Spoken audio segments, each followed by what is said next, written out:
Ok, agora a gente vai fazer a introdução e vai falar de alguns conceitos fundamentais em robótica, definições e algumas coisas mais. Quando se fala em robótica, a gente logo vem à mente, a nossa mente, a ficção científica, né? Tradicionalmente isso, talvez as novas gerações estejam mudando. Bom, e tem uma coisa que vem à mente, são os livros do Isaac Asimov. E essas leis, elas são alguns postulados de lógica que são desenvolvidos nos livros dele, toda a trama se desenvolve em conflitos morais, entre aspas, que os robôs, os personagens dos livros dele se deparam. Mas a robótica, ela na verdade tem um outro aspecto. Outra coisa que nos vem à mente são filmes, Hollywood, né? Uma inspiração muito cedo na minha infância foram os filmes do Schwarzenegger, né? O Exterminador do Futuro, são uma sequência de filmes que me fascinaram na época.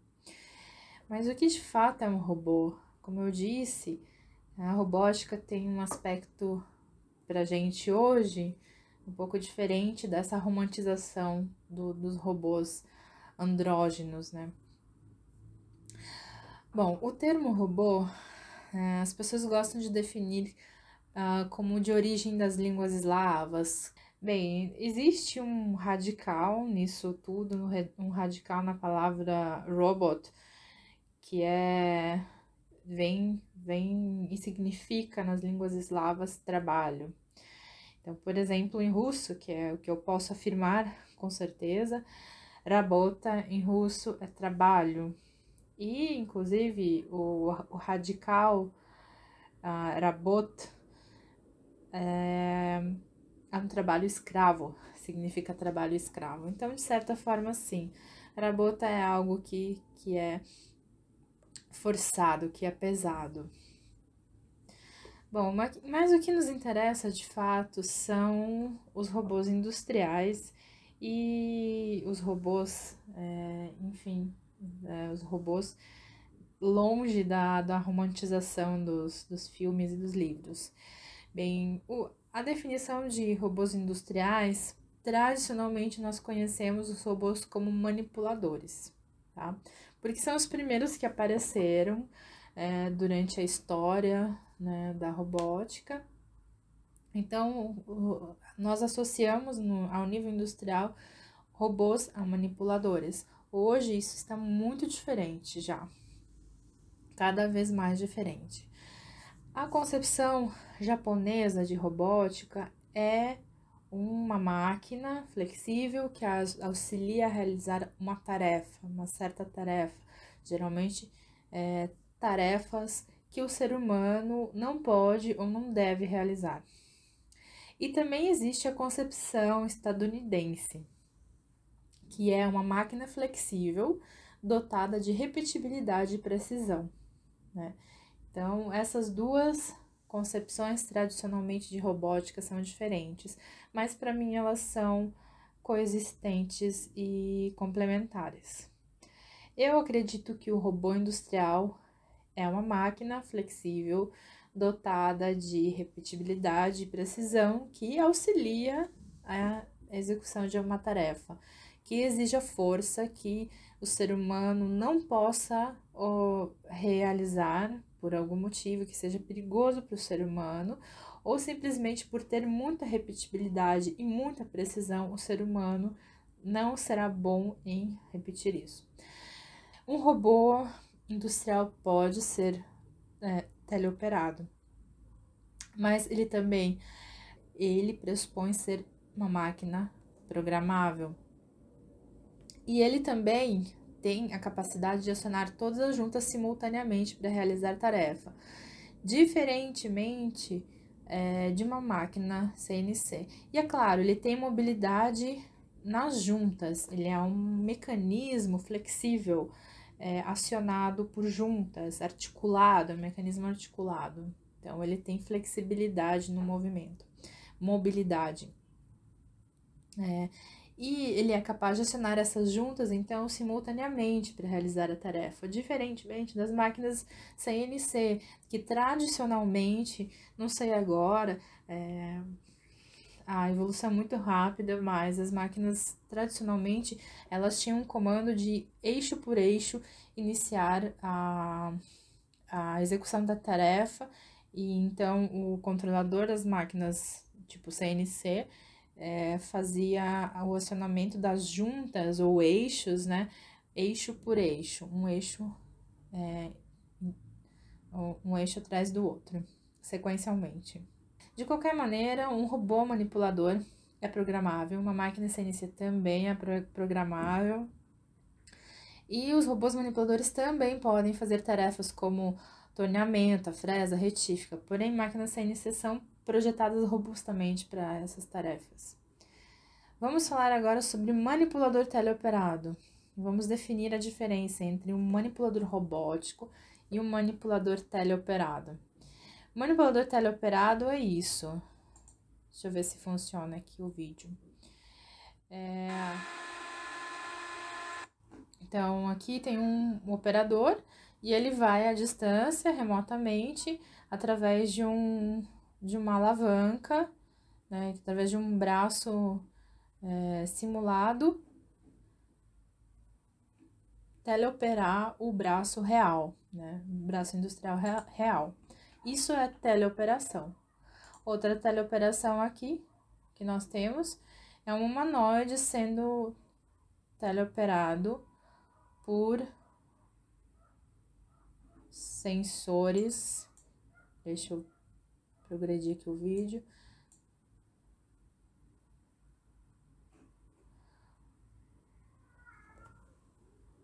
É um humanoide que está sendo teleoperado através da leitura de dados de sensores de movimento desse rapaz aqui.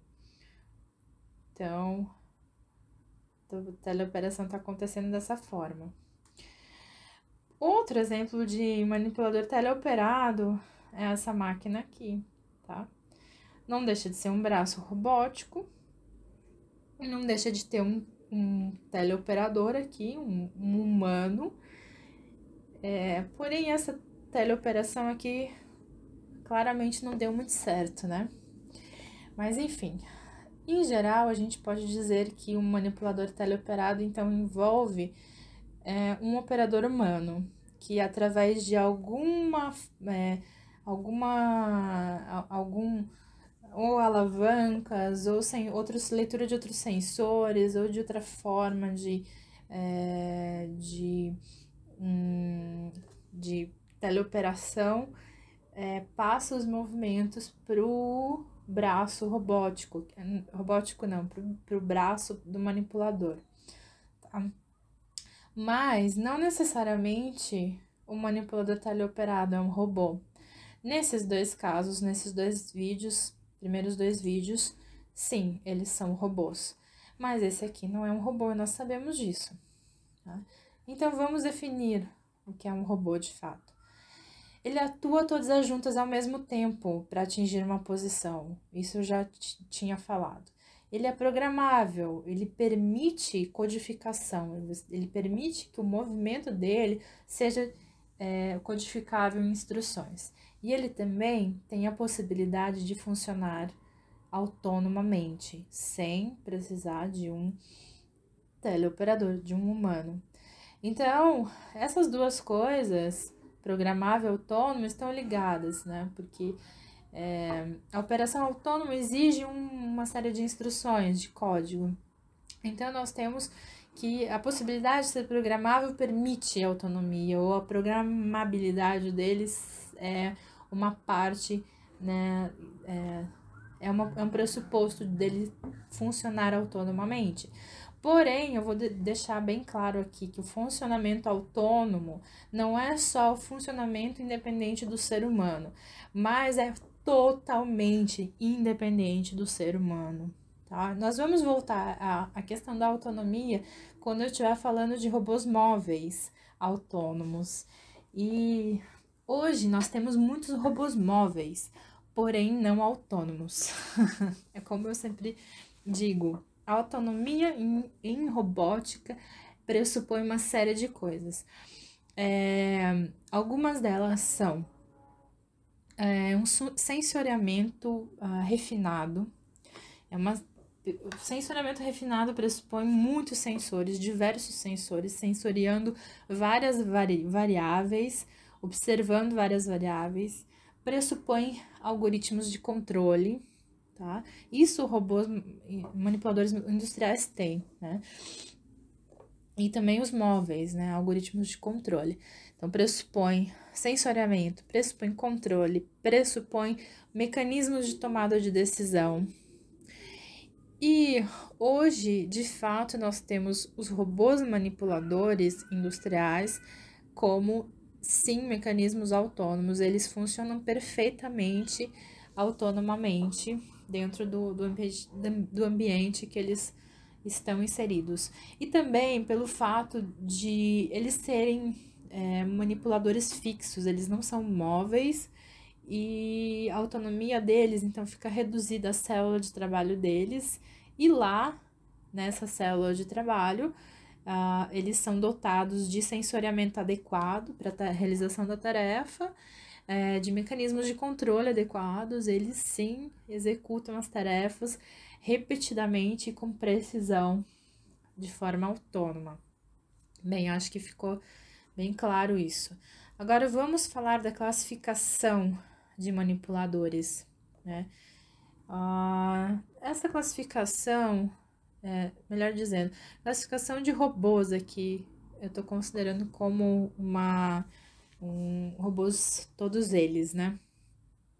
Então, separado de robôs, eu coloquei aqui equipamentos teleoperados, veículos e também, por que não, manipuladores teleoperados, né? Braços robóticos, que não são robóticos, que são manipuladores apenas teleoperados. E aí vem os robôs. Os robôs, com toda essa definição que eu coloquei aqui, eles podem ser fixos e móveis, né? Os fixos são manipuladores industriais que nós conhecemos que podem ser os manipuladores em série, como esse braço robótico aqui, é um manipulador em série de cadeia aberta, também conhecido como manipulador de cadeia aberta, porque ele tem a cadeia dele, as juntas são sequenciadas em série, as juntas se encontram em série, e a cadeia dele cinemática é aberta, então tem uma ferramenta na ponta. Ele não é um mecanismo fechado. Então, como um mecanismo, esse manipulador, ele é um mecanismo com as juntas colocadas em série, uma atrás da outra, encadeadas, e ele também tem a cadeia aberta, é uma cadeia aberta de juntas. E também nós temos os robôs paralelos, onde as juntas, eu vou mostrar eles aqui, onde as juntas deles se encontram no mecanismo, né, alocadas paralelamente entre si. Então, elas são independentes, de acionamento mecânico independente. Então, esses robôs paralelos têm diversos graus de liberdade, dependendo do número de juntas, é claro. Já os manipuladores em série, que são mais comuns, são mais tradicionais, eles podem também ser classificados quanto ao seu espaço de trabalho em manipuladores cartesianos, cilíndricos, esféricos, articulados e do tipo SCARA, que é um tipo especial que nós iremos estudar quando formos estudar a cinemática de robôs manipuladores. Então, aqui recapitulando, a classificação pode ser de acordo com a operação, né? Não tem o sistema de operação, não de controle, como teleoperados ou robóticos, mobilidade da base, móveis ou fixos, a estrutura cinemática, paralelos em série e o espaço de trabalho, os paralelos dependendo do número de juntas, e em série tem um espaço de trabalho diferenciado dependendo do tipo de manipulador aqui. cartesiano, cilíndrico, esférico, articulado, escara. A gente já vai definir cada um deles também. Já os robôs móveis, eles se classificam de acordo com... Na verdade, os robôs móveis se classificam de diversas formas, mas eles podem ser aquáticos, terrestres, aéreos, dependendo do meio em que eles são projetados. Aquáticos, eles podem ser submarinos, né, submersos e de superfície. Os terrestres, os robôs móveis podem ter pernas e rodas, e os aéreos, eles têm outros sistemas de propulsão, como, por exemplo, motor, propulsão, balões, né, dirigíveis, por exemplo. Então, podem ser esses robôs. Ok. Esses são os robôs móveis, são exemplos de robôs móveis. Aqui a gente tem um robô, acredito que seja da Kuka, montado numa base móvel omnidirecional, com a roda aqui, uma das rodas, uma roda sueca, a 45 graus, e aqui em cima um manipulador montado nele. Mas ele é fixo ou móvel? Ele depende da base, né? É classificado de acordo com a base. Ele está montado numa base móvel, então é um robô móvel. Aqui nós temos um robô terrestre de rodas, super simples em termos do chassi cinemático aqui. Aqui nós temos um outro robozinho muito comum, que é o robô Kepera, um robô de pesquisa. Aqui a gente tem um aspirador robótico da iRobot também, um robô muito conhecido de todos, né? De todos os lares de limpeza. E hoje em dia nós temos inúmeros robôs móveis. Aqui eu tenho exemplos de robôs paralelos, industriais em geral, eles são industriais. Os robôs paralelos são robôs que podem ter a ferramenta na ponta, e aí aqui as articulações articulam para posicionar a ferramenta de acordo com a necessidade da aplicação. Aqui fica mais claro isso, a ferramenta está sendo posicionada através da articulação múltipla dessas juntas em paralelo aqui.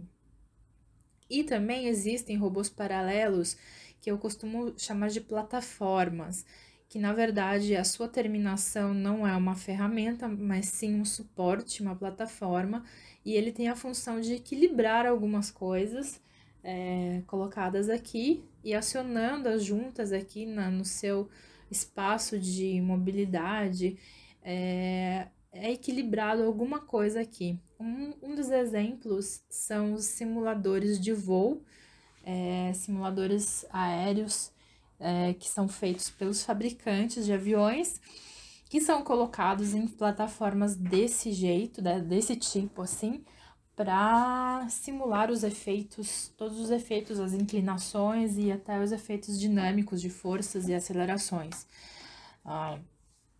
Enfim, é uma das aplicações de robôs paralelos, tá?